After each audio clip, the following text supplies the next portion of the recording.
Aquí en nuestro programa hemos visto en más de una ocasión la situación que están viviendo las cárceles de nuestro país. Hace poco se estrenó un documental que fue realizado y protagonizado por personas privadas de libertad. ¿Cuáles son sus inquietudes? ¿Qué muestra, qué plantea este excelente trabajo que podemos disfrutar aquí en nuestro país? De varios temas estaremos hablando esta noche. Bienvenidas, bienvenidos. Así comienza Lado B. Tomé una mala decisión que me llevó a estar por primera vez preso, ¿no? Y bueno, una decisión que tomé, que tenía que tomarla, por sí o por no, decidí tomarla por sí y bueno, me llevó a quedar preso. ¿Qué es cambiar tu vida? Cambiar mi vida es no delinquir y no cometer actos ilegales como lo hice casi toda mi vida. Salir de lo que es carcelariamente hablando a intentar hacer otra vida con alguien más. Está bueno este momento porque nunca pensé tener una oportunidad de esta de compartir mis sentimientos con otras personas. El tiempo pierde su linealidad si faltan pedazos del cuento. ¿Cómo saber quién soy si olvido lo que fui? El pasado es también lo que está por venir. Que la violencia sea para los libros y que cada familia conozca su historia en el mundo entero. Solo donde la Me siento muy contento al recordar esos momentos muy felices de mi vida. Me provoca mucha nostalgia y más estando acá adentro, privado de libertad. Así solo se renovarán las flores de estación.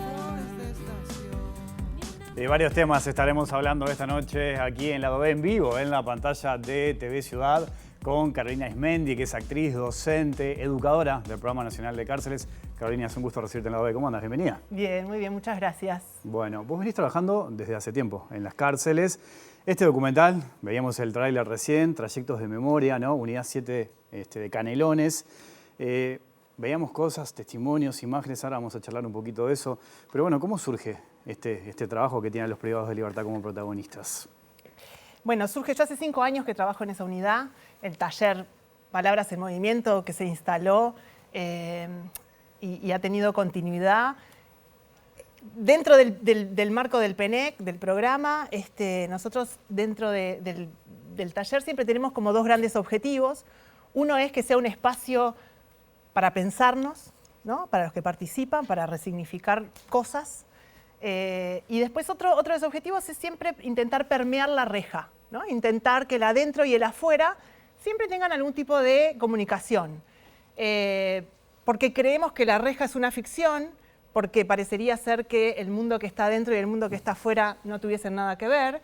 Entonces nosotros apostamos a generar un vínculo permanente, ¿no? O lo más próximo y permanente, constante que podamos.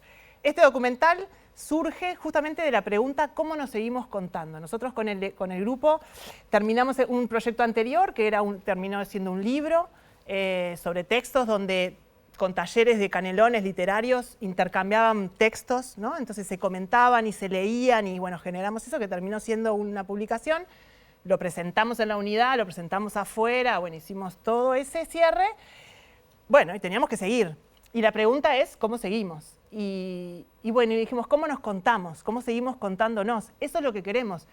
Que los participantes asuman su voz, que se narren y que sea un espacio de resignificar las narrativas personales también, ¿no? Para que no sean siempre otros los que hablan de los que están ahí adentro, sino que sean ellos mismos. Ese es un punto interesantísimo, porque, por ejemplo, yo lo decía recién en la introducción, hemos tratado aquí en el programa varias veces el tema de la situación de cárceles. Es un documental que yo le digo a la gente, es un excelente trabajo, vale la pena verlo sin lugar a dudas, porque entre otras cosas uno se entera lo que piensan, ¿no? Lo que sienten las personas privadas de libertad, porque muchas veces, y mismo lo digo como periodista, analizamos lo de adentro, sin saber qué piensan los protagonistas, ¿no? Hablamos con seguridad, con políticos, con referentes. Muchas veces no sabemos qué pasa allá adentro. Y ahí nos encontramos con un montón de respuestas. Algunas son muy emotivas. Por ejemplo, las madres siempre son protagonistas en esas historias, ¿no? Es algo interesantísimo eso. Sí, apropiarse de la voz es lo que nos dignifica a todos. Apropiarse de tu voz, de tu identidad, saber quién sos hoy y saber quién puedes ser mañana y estar en ese permanente pensamiento y acción, ¿no? Es decir, integrar eso. Ese es el objetivo. Que falten algunas voces siempre, yo creo que no es casual, ¿no? Y nosotros apostamos a una pluralidad de voces, no para unificarlas, no para vanagloriarlas, ni para bajar línea de nada, sino para decir, bueno, los discursos tienen que ser múltiples, porque si no empobrecemos la mirada, la discusión. Cuando nosotros hicimos el documental, nosotros decidimos trabajar siempre el presente. El presente, que es un tiempo que parecería que en la cárcel no existe, ¿no? El que entra, tanto para el de afuera como para el de adentro. Para el que entra es un tiempo secuestrado, es un tiempo donde parecería ser que no pasa nada, y para el de afuera uno parece que se olvida, ¿no? Porque incluso geográficamente las cárceles están fuera de nuestra vista. Entonces parecería ser que el tiempo que uno está ahí no pasara nada. Y pasa de todo como nos pasa a todos los que estamos afuera. Cuando nos decidimos empezar esto, dijimos, bueno, contemos el hoy. Pero para saber quién soy hoy, necesito recuperar determinados trayectos de mi memoria. Que no es el documental comienza diciendo, nadie se recuerda en línea recta, ¿no? Es decir, es ir a determinados lugares significativos. Recuerdos personales y recuerdos colectivos. También para empezar a darle un poco de espesura a esas identidades, ¿no? Es decir, esas identidades que están ahí, que siempre salen en los informativos o el resto de la población nos enteramos con caras tapadas, ¿no? O con cuentos o con titulares fuertes. Bueno, nosotros creemos que vale también la alegría mostrar otras cosas. Cuando empezamos a planificar esto, dijimos, bueno, hagamos determinadas preguntas y vayamos a determinados lugares. Particularmente, en este documental, buscando esto de la pluralidad de voces, dijimos, bueno, no solamente contemos los que estamos acá, los que están ahí también tienen afuera un universo. Muchos no, pero muchos sí. Y ahí fue que fuimos a buscar a la Asociación de Familias Presentes, que son asociación de familiares que tienen a sus familiares dentro, ¿no? Y ahí 2 madres aparecieron, ¿no? a participar. No 2 madres de los participantes de nuestro taller, sino que tienen a sus hijos en otras unidades. La presencia de la madre, para nosotros fue un descubrir eso. Primero por escucharlas y después cuando le preguntábamos a los propios protagonistas, uno de los recuerdos que reconstruimos es el Mundial del 2010, ¿no? Y decíamos, bueno, a partir de eso, como excusa, empezamos a trabajar algunas cosas. Una de las preguntas era si uno tiene que conformar su equipo, ¿quiénes son? ¿Hay alguien ahí? ¿No hay nadie? ¿Quiénes son en algún momento? ¿Quiénes estuvieron? La madre, la figura de la madre, siempre aparece como arquetípica o como esa madre golera que ataja todos los goles, ¿no? Hay una respuesta, hay muchas respuestas interesantes, pero hay una respuesta de uno de los protagonistas que él en un momento dice, yo tengo que hacer las cosas bien, ¿no? Y se le pregunta, bueno, ¿quién te dijo eso? Mi madre, dice él, ¿no? Y lo tiene como súper presente. Y lo otro, esto que manejás vos, para los que somos futboleros, nos pareció como que fue un hallazgo y un recurso lindísimo, el de mezclar, ¿no? El fútbol con la situación. Porque el fútbol estaba presente desde las camisetas, desde jugar al fútbol. Y eso de armar un equipo con referentes o gente cercana es lindísimo todo lo que se encuentra allí, por ejemplo. Sí, ¿no? deberíamos hacerlo todo el tiempo, Claro. ¿no? Es decir, nada de lo que pasa ahí ni lo que hacemos ahí no lo podemos llegar a hacer afuera. Yo trabajo junto a mi compañera, que es Rosina Carpentiere, que es otra educadora, y nosotros somos docentes. Y nosotras vamos ahí a llevar adelante procesos educativos. Entonces, nosotros pensamos estrategias para poder lograr determinados objetivos, por ejemplo, repensarse. Cuando planteamos esto del fútbol, nosotros trabajamos todo un taller, el fútbol, ¿no? Después en el documental fuimos extrayendo cosas, pero pensamos un dispositivo para que los participantes fueran desde ese recuerdo del 2010, haciendo como una decantando a una cosa de apropiarse de su propio partido. A mí me parece una cosa divina que pasa, que en ese pasaje entre Forlán y uno, ¿no? Y uno mismo, los participantes pudieron hacer esa conversión, que parece que es una chotada o parece que es una cosa como un juego, pero a posibilitar que un nadie pueda proyectarse y pueda decir, yo puedo ser Forlán, no por las condiciones de fútbol, sino porque tengo determinadas cualidades, como armar equipo, como pensar en un otro, como tener estrategias. Eso implica que uno se está apropiando, ¿no?, de sus propias capacidades, reconociéndose. Si a vos siempre te están diciendo que sos nada, nunca vas a lograr validarte, ni que otros te validen. Y eso sucede. Entonces nosotros apostamos a eso.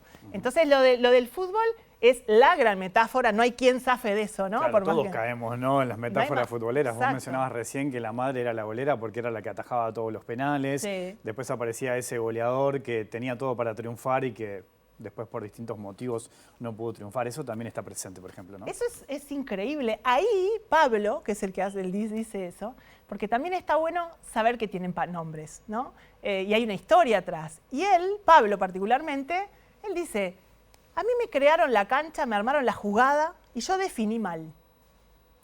Bueno, no sé, señores y señoras, no sé qué más queremos. Hay alguien que está resignificando su trayectoria, sus hechos, sus decisiones, las buenas y las malas.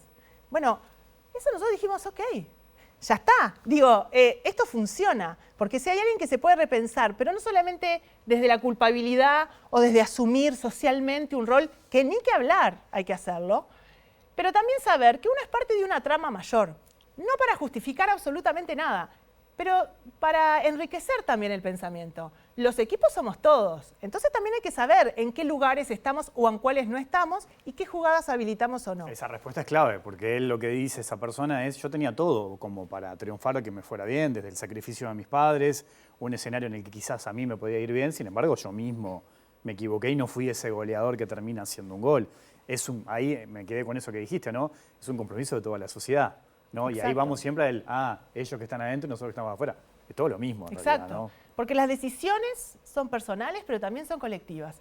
Y esto no tiene que ver con buscar siempre responsables afuera, porque los propios participantes dicen, bueno, asumen determinadas responsabilidades. Pero intentar complejizar las respuestas a veces nos tranquiliza un poquito, decir, bueno, ¿quiénes son los malos, los buenos? Arriba, abajo, adentro, afuera, ¿no? Las dicotomías nos calman, nos ordenan y a veces están bien.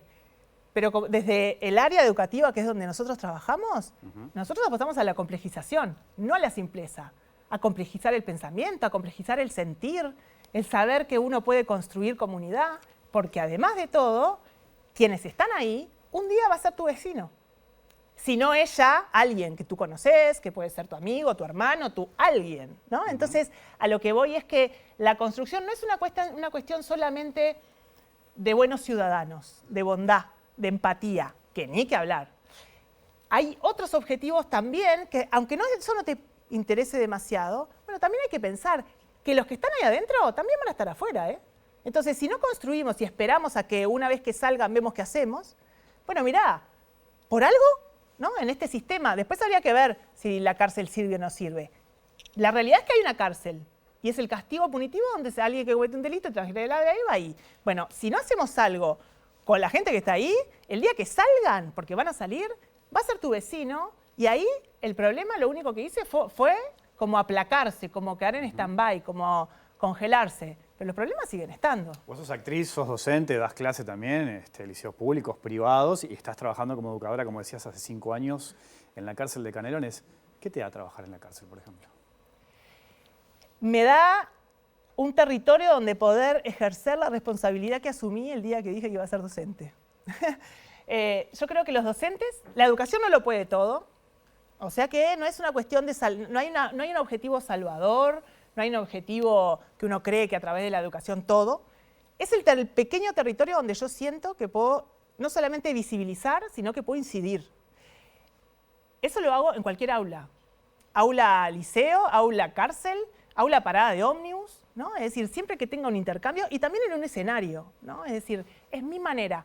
Pero esto tiene que ver también con este objetivo y yo también, esa pregunta que es como, yo digo, bueno, ¿a quién le importa por qué yo lo hago? Me importa a mí, le importa a mi entorno seguramente, ¿no? Y claramente tiene que ver con cómo yo también entiendo el mundo. Pero más allá de eso, que a quién le importa mi opinión, tiene que ver con mi rol.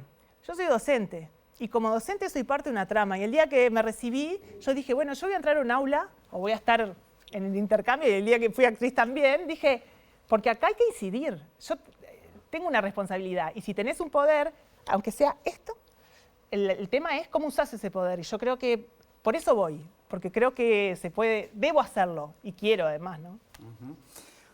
Yo decía, lo interesante es saber qué piensan las personas que están en una cárcel, ¿no? Que en este documental uno puede encontrar ahí unas pistas interesantes y la respuesta que da para analizar. Y esas respuestas salen de preguntas que son también muy interesantes. ¿Cómo fue el proceso de elaborar esas preguntas? ¿Cómo se fue dando todo eso? Bueno, nosotros con Rosina, con mi compañera, nosotros no queríamos caer en los golpes bajos. Ni queríamos ir a los lugares ya conocidos o que parecerían ser que son los más habitados, que son los relatos del dolor, de, ¿no?, la revictimización o de juzgar. Entonces nos hicimos primero las preguntas nosotras. Nos pusimos a jugar y dijimos, che, ¿qué nos preguntamos? ¿Yo qué te preguntaría a vos? Si vos te tenés que reconstruir. Bueno, ¿yo qué me preguntaría? ¿No? Porque nosotras nos entrenamos en eso, en preguntar. Entonces, bueno, trasladémoslo a otro. Pero yo no puedo preguntarle al otro si no me implico. Hay una cosa de estar ahí. Tengo que estar ahí. Entonces, ¿cómo llegamos a eso? No hay nada que nosotros... Bueno, no hay nada, capaz que es mucho, pero digo, las cosas que nosotros ponemos en práctica las ponemos, te involucrás, me tiene que pasar a mí primero, si no estoy diciendo algo que no. Entonces, un día nos juntamos y dijimos, bueno, tenemos el proyecto, vamos por acá, en realidad lo fuimos conversando con ellos y el día que había que establecer los dispositivos dijimos, vamos a hacernos preguntas. Y fue así. También nos apoyamos con algunas herramientas, ¿no?, didácticas, decir, bueno, algunos juegos, algunas cosas que empezamos como a robar, siempre robamos. Robamos ideas, robamos... En los otros lugares y en los otros también están las respuestas, ¿no? También eso es algo importante para nosotras. Siempre es en el otro, no en uno. Entonces, siempre estamos mirando al otro, observándolo, cómo se mueve, qué hace, qué se pregunta. Y ahí decimos, y bueno, fue así un poco, ¿no? Como que empezamos a hacernos preguntas y después seleccionamos y... En esto, Carolina, de las preguntas, de la memoria, ¿no? A mí me quedó muy presente, que es un momento tremendo del trabajo, cuando un protagonista recuerda cuando peinó, por ejemplo, a su hija, ¿no? Es tremendo eso. Es alucinante. Es alucinante porque es una pregunta que en realidad nos deberíamos hacer todos en algún momento. Parar un segundo y decir, ¿cuándo fue la última vez que hice algo por primera vez? Porque eso parecería como todo. Siempre en el taller decimos, lo más simple y lo más banal es que cala hondo, ¿no? Esa pregunta te lleva a una desautomatización plena. ¿Cuándo fue la última vez que hiciste algo por primera vez? No me tengo que ir a cuando nací, cuando tenía 4 años. Mirá, capaz que fue la semana pasada que me senté a tomar un café contigo. Mirá qué bueno. Nunca me había animado. Y dije, o, yo qué sé, cualquier cosa, ¿no?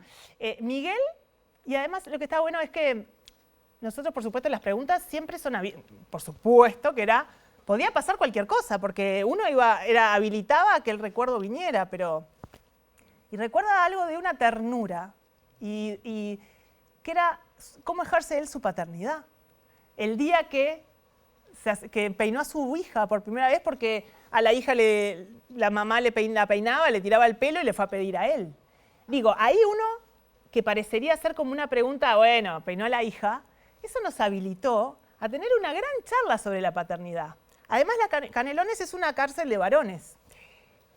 Y hay que tratar temas también de género, ¿no? Y asumir las paternidades. Miguel es el mismo que dijo en un momento, no me acuerdo bien cuál era la pregunta, pero era como, ¿qué tiempo ¿qué tiempo recordás o cuál te estás perdiendo? No sé, una cosa así. Y él dijo, en realidad el tiempo que me estoy perdiendo es ahora, que es la crianza de mi hija. Bueno, ahí hay un universo reflexivo, no está contestando cualquier cosa. Él sabe el peso de las cosas, ¿no? No hay una cosa como irracional o como... No, hay un pensamiento, hay un rumiar su propia existencia, ¿no? Sí, aparte, más allá que es una respuesta contundente, como uno cuando la ve queda paralizado prácticamente, es la forma en cómo lo dice, ¿no? Porque la forma de decir también sí, claro, es tremenda, ¿no? es muy importante. Mencionabas recién algo muy interesante, que es, bueno, sí, esas personas hoy están presas, pero mañana salen y van a estar con nosotros. Ese es un tema que vos lo sentís como una preocupación, el famoso día después. ¿Qué pasa el día después? Porque acá ya nos metemos en un tema de rehabilitación, que es un tema clave también para nuestra sociedad. ¿Lo ves presente eso? Nosotras entramos al taller pensando en el día que ellos se van. Nos ha pasado eso, ¿no? Es decir, hay veces... Es un poco difícil, a veces la cárcel, uno trabaja todo el tiempo con la incertidumbre, ¿no? Entonces, porque hay días que no... Siempre vas y todo puede pasar, pero no cosas terribles, además que puede pasar cosas terribles, pero pasa que alguien no viene o que alguien salió liberado, entonces le perdés la pista porque ya se fue, entonces de taller a taller, no, van pasando cosas. Entonces cada encuentro tiene que ser muy significativo también. Y volvemos a esto del presente, porque volvemos a revalorizar el presente. Hoy nos encontramos contigo. Hoy tiene algo que pasar, ¿no? Porque quizás mañana o la semana que viene cuando volvamos, quizás no estés. Entonces, quizás ya saliste. Entonces, pensar que no es nuestra tarea acompañar trayectos luego, ¿no? Nosotros trabajamos dentro de la cárcel, no es nuestra responsabilidad. Pero sí es nuestra responsabilidad, en lo que podemos, acompañar esa estadía también para proyectar. Da pánico salir. Yo hablo de lo que conozco, que son los participantes en estos 5 años que han ido pasando. No hablo en relación a las cárceles ni a la cárcel. Digo esto porque también alguien te puede decir que conoce otros testimonios y cuando salen pasan cosas, ¿no? Es decir, ok, yo hablo de lo que sé. Y lo que sé es que con los que me encuentro, por ejemplo, Jonathan, que aparece en el documental, le dije, yo tengo mucho miedo, porque me tengo que volver a reconstruir y no tengo nada. No tengo nada. Pero no estaba hablando solamente de reconstruir una casa, algo material, de un lugar a donde ir básico, ¿no? Es decir, salen, yo he visto, estábamos por entrar a la unidad y he visto salir privados, así, y caminar, e irse a tomar el ómnibus o donde sea. Quiero decir, es bravo esa salida. Hay un mundo afuera que si no trabajamos por eso también volvemos a esto de permear la reja. Si nosotros creemos que lo que pasa ahí no tiene nada que ver con el afuera, el que sale también es como... A mí me da miedo a veces salir de mi casa. Ahí tocas un tema que es hasta contradictorio, porque es como ese deseo de querer recuperar la libertad, pero puede ser traumática esa salida también. O sea. Y hay muchos que vuelven rápidamente. Si nosotros creemos que solamente la reinserción tiene que... el volver a la cárcel tiene que ver por una decisión individual de la persona, de que es mala, y entonces no quiso y eligió volver a robar, ponele. Bueno, eso claramente ahí no vamos a llegar a abordar el tema complejo. Porque muchos, que es mi experiencia, y vuelvo a decir dentro del universo que yo conozco, muchos han vuelto porque no hay nada afuera donde poder desembarcar. No hay un espacio físico, no hay una contención profesional. El año pasado se fue Héctor. Yo te digo los nombres porque para mí me parece... Claro, vos nombrás, no es un detalle menor que vos los nombres, ¿no? A todos. Porque es eso, ¿no? Es decir, Héctor se fue, un participante súper pilar en el trabajo, en el taller, bueno, divino, un encanto, veterano además, quiero decir, salió. Y por esa dinámica se dio que nos cruzamos en la reja, ¿no? Con distancia de metros, ¿no? Porque sale por un lado y nosotros andamos por otro. Y nos gritábamos. Decía, cuídate. Decía, yo necesito volver a comunicarme con ustedes, nos decía, ¿no? Y cuando se enteró, ese fue el momento que fue muy movilizante, porque, ¿y yo qué te puedo dar? Que no tiene que ver con uno personal, ¿no? Pero ese es desde mi rol, no sé, es como, era muy simbólico eso de, después de la reja, te tengo que entregar a otro lado, ¿no? Es decir, hay otros que hay que sostener. Él era un veterano, a lo que voy a escribir, un jovencito, tenía años y también le daba miedo salir. Porque, ¿y después qué? Y tenía una red ahí que medio que lo contenía, no era que era la desolación total. Pero da miedo, la libertad pesa. Hay que hacerse cargo de la libertad. Y bueno. Yo sé que cuando se estrenó hubo un intercambio. Cuando se proyecta el documental hay distintos intercambios que son súper interesantes. Yo quiero saber qué pasó cuando ellos se vieron. Sé que se viene una actividad más adelante porque mucha gente que nos está mirando va a decir, bueno, yo quiero ver el documental. Te propongo una pequeña pausa y hablamos de todo eso. Dale. Ya sigue el lado B, aquí, en la pantalla de TV Ciudad.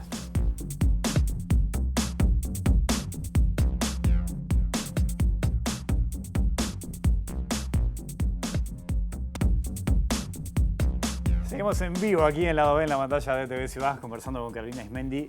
Yo te dejaba la pregunta antes de la pausa, ¿no? ¿Qué pasó el día que se estrenó este documental? ¿Cómo fue esa jornada? Fue mucho más de lo que imaginamos, como todo lo que ha venido pasando, ¿no? Con el documental. Nosotros lo estrenamos este documental primero en una salita pequeña en Parque del Plata y después venía el Politeama, ¿no? La idea siempre es llegar a más gente, a más encuentros y a más relevancia en los lugares, porque también los lugares hablan y simbolizan cosas, ¿no? Digo esto porque cuando lo hicimos en el Politeama, que siempre la idea, la estructura de las presentaciones es proyectar el documental y después generar un conversatorio junto con la platea o con los que estén, los que vayan, y algunas figuras o algunos representantes de distintos sectores de la sociedad por esto mismo, ¿no? Para llegar a la pluralidad de voces y poder conversar algunas cosas. Para el Politeama, nosotros logramos generar los permisos para que 3 de ellos, de los protagonistas, estuvieran. Y bueno, fue increíble. Nosotros a veces medio en chiste decimos, claro, cuando vos ves el Titanic, ¿no? en tu celular, bueno, es un barco que se hunde, yo qué sé. Cuando lo ves en una pantalla gigante, toma otra dimensión, ¿no? Eso pasó con ellos. Una cosa es, nosotros veníamos viendo el documental en toda la producción en una computadora, cuando íbamos al taller, lo íbamos pensando con ellos, cómo armarlo, cómo editarlo, etc. Y, o sea que no era una sorpresa el material que iban a ver, porque todo fue lo que ellos eligieron poner. Pero claro, cuando llegamos a ese lugar, en donde todo estaba condicionado para ver a esos protagonistas, fue muy potente que ellos se vieran en la pantalla. Y fue muy potente que lo vieran, que es lo que genera justamente lo colectivo, ¿no? Con otros, en donde algo estaba pasando ahí que era bastante desconocido y es tener miedo. Ahí no había miedo. Ahí estábamos juntos mirando algo donde sus propias vidas se ponían en juego y donde el de al lado decía, ¿no? El valor también de la representación, ¿no? El arte sirve para eso también. Es un gran espejo que deforma, que rompe, que refleja, que lo que quieras. Pero es un gran espejo. Entonces también para los que están al lado y para ellos mismos, verse y decir, ok, quien llegó a esa pantalla fui yo. Ahora que estamos tanto con el Oscar y, ¿no? Es decir, que amamos eso de vernos representados en otros lugares. Imagínate, un nadie en pantalla grande. Bueno, fue muy conmovedor. Tanto que Jonathan, por ejemplo, no pudo subir para formar parte del conversatorio desde el lugar que estaba asignado, ¿no? Es decir, se quedó abajo, necesitó quedarse en ese anonimato un rato, ¿no? Porque también es nombrarse de otra manera y aparecer desde otra cara, hay que acostumbrarse también a eso, ¿no? Claro. Bueno, ¿y cómo hace la gente ahora para poder ver este documental? Mira, tenemos una cosa maravillosa que es la presentación del documental en la Citarrosa, que la verdad que es una ganancia, simbólicamente para nosotros es maravilloso, porque tiene que ver con esto, con conquistar espacios, con las voces que no están o que están siempre en determinados lugares, que puedan aparecer en una sala tan hermosa y con tanta trayectoria. Entonces, la idea va a ser en abril, a fines de abril, estamos ahí como cerrando un poquito la fecha, pero seguramente en las últimas semanas de abril vamos a proyectar el documental de La Citarrosa, también vamos a generar conversatorio y hay que llenar esa sala. No sé si podremos gestionar los permisos para que alguno de ellos esté. Quizás alguien haya salido liberado y pueda acompañarnos. No sé, la idea es pensar y programar en estos 2 meses ese gran evento que para nosotros es llegar a una meca. A una, no sé si la más, pero es una gran para nosotros. Porque además también es algo interesante. Nosotras somos 2 educadoras con una cámara, ¿eh? No hay gran producción, no es una cosa... Nosotras 2. No es para que somos una serie de heroínas, sino que quiere decir que no hay un montaje, una producción, un gran respaldo atrás. Es un equipo, nosotros, nuestro coordinador, vamos, ¿no? Es decir, y conquistar esto, como conquistar este espacio hoy, también para nosotros es un logro. Deberían hablar otros acá, pero mientras que no se pueda, hablamos nosotras sabiendo que no es su voz, pero bueno, ayudamos ahí. Se va a llenar sin duda la sala. Yo recomiendo, es un gran trabajo que vale la pena ver. Carolina, te agradezco mucho tu visita esta noche a la OE. Mil gracias, muchas gracias. Hasta la próxima. Nos vamos, volvemos mañana después de las 20 horas. Que pasen bien, chao.